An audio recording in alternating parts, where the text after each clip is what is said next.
طب قول لي البنطلون ده سعره كام؟ ده حضرتك عامل 450، ده خامة مستوردة. برضه عندنا حاجات تانية عامل 250. خلاص تمام ماشي شكرا، هاجي لحضرتك وقت تاني. نورتنا. الو مندوب، وحضرتك اتأخرت ليه؟ نص ساعة؟ طيب خلاص في انتظار حضرتك. مع السلامة.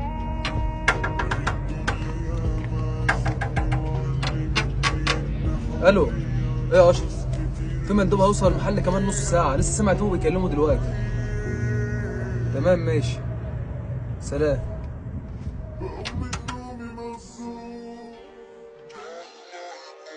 انت ايه اللي جابك تاني؟ انا اللي المفروض اسالك السؤال ده. انت ايه اللي وقفك في محل؟ محلك؟ هو ايه ده اللي محلك؟ اه محل. وانت ما قلتلوش يا صياد ولا ايه؟ لا بصراحة أنا ما قلتلوش، بس عاوزني أقول له عادي. بقول لك يا صاحبي لو سمحت، هو انت مندوب